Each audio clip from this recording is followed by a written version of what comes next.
watching POS, which means part of speech. I am Michelle Bunutan, your host, and our wonderful guest for today. I am Junani Morcelena, Zyril Madrona, Angel Baling. Aldan Dinencia. Together, we'll be diving one of the most essential topics in English grammar, the part of speech. That's right, Michelle. The parts of speech form the foundation of the English language. Each word and a sentence has a specific role, and understanding this part helps us write and speak more clearly and effectively. Exactly. There are 8 main parts of speech in English: noun, pronoun, verb, adjective, adverb, preposition, conjunction, and interjection. Let's go through one by one with examples to guidelines our listeners. Let's start with nouns. A noun is a word that name a person, place, things, or idea. For example, student, city, computer, and happiness. In the sentence, the student read a book. Both students and book are nouns because they name a person and a thing. Next, we have pronouns. These words replace nouns to avoid repetition. For example are he, she, it, they, and we. Instead of saying Anna loves Anna's cat, we can say Anna loves her cats. The word her replaces Anna's. Very good, Junami. Now, let's move to verbs. Aldan, can you tell us more about that? Sure. Verbs are action words that show what someone or some things does or they express a state of being. For example, run, eat, write, is, and was. In the sentence, they play basketball.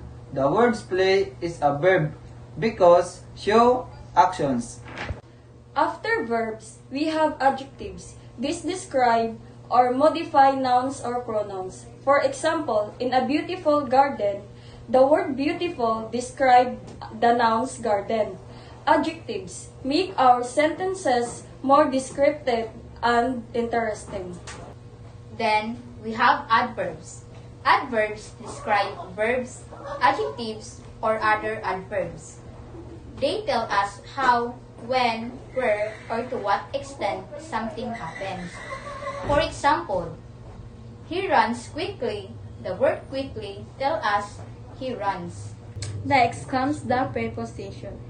A preposition shows the relationship between noun or pronoun and another word in the sentence. Common prepositions include in, on, at, and between. For instance, for example, the cat is under the chair. The word under shows the relationship between cat and chair.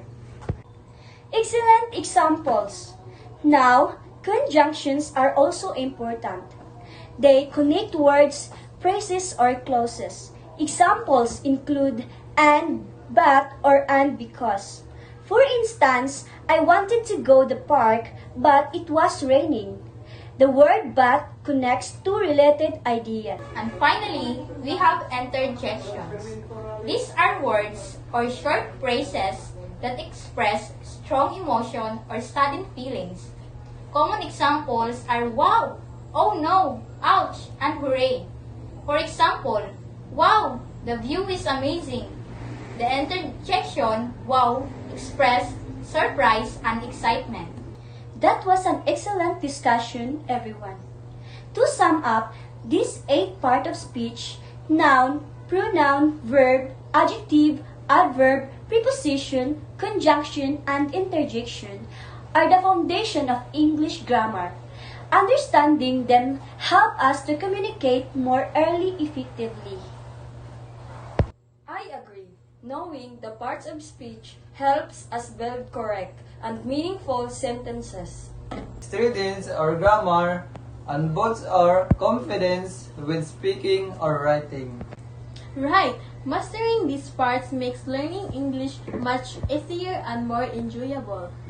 And it helps us express our thoughts properly and professionally in any situation. Well said, everyone.